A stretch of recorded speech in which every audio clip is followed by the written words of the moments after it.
இறையேசுவில் அன்பிற்குரியவர்களே, இன்றைய நற்செய்தி புனித மார்க்கு எழுதிய நற்செய்தி அதிகாரம் 7 இறைவசனங்கள் 24 முதல் 30 முடிய. இன்றைய நற்செய்தி பகுதி இயேசுவின் பணியில் ஒரு திருப்புமுனையாக அமைகிறது. இதுவரை இஸ்ரேல் மக்களிடையே பணியாற்றிய இயேசு இப்போது தீர், சீதோன் போன்ற பிற இனத்தவர் வாழும் பகுதிகளுக்கு செல்கிறார்.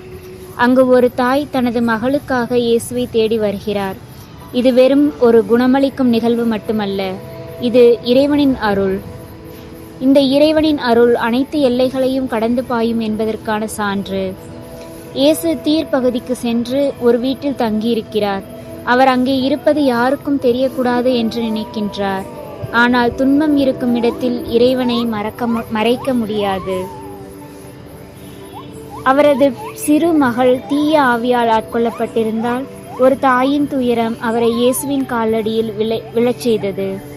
கடவுளை தேடி வருவதற்கு இனம், மொழி, மதம் ஒரு தடையல்ல என்பதை இந்த தாய் உணர்த்துகிறார். கேளுங்கள், கொடுக்கப்படும் என்ற இயேசுவின் வார்த்தையை அவர் செயலில் காட்டுகிறார். இயேசு அவரிடம் சொன்ன வார்த்தை இன்று நமக்கு கடினமாக தோன்றலாம்.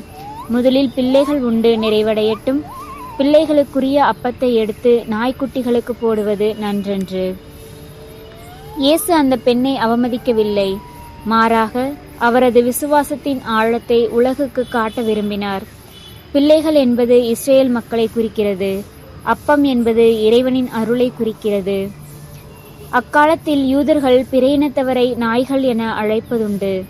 ஆனால் இயேசு இங்கு பயன்படுத்திய கிரேக்க சொல் வீதியில் திரியும் நாய்களை குறிக்கவில்லை, வீட்டில் வளர்க்கப்படும் செல்ல நாய்க்குட்டிகளை குறிக்கிறது. இது ஒரு சவாலான, அதே சமயம் உரையாடலை தொடரும் ஒரு அழைப்பு.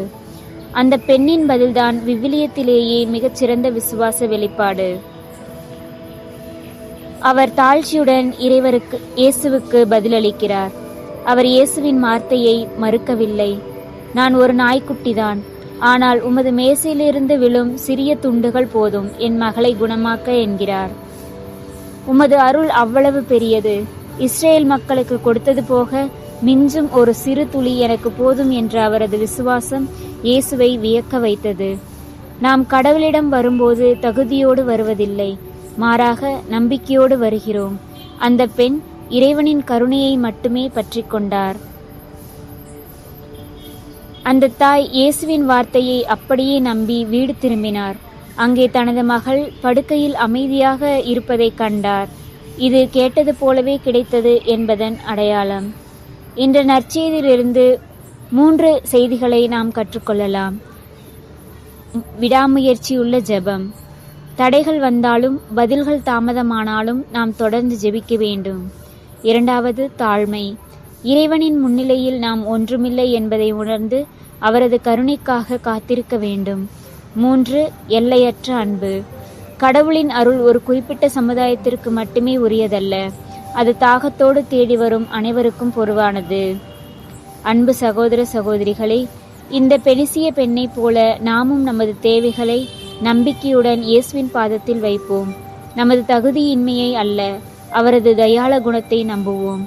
நமது சிறு துளி விசுவாசமும் பெரிய அற்புதங்களை செய்யும். எங்கள் ஆண்டவராகிய இயேசுவே, எங்கள் தகுதியை நம்பி அல்ல, உமது இரக்கத்தை நம்பி நாங்கள் உம்மிடம் வருகின்றோம். எங்களை காத்தருளும். ஆமீன்.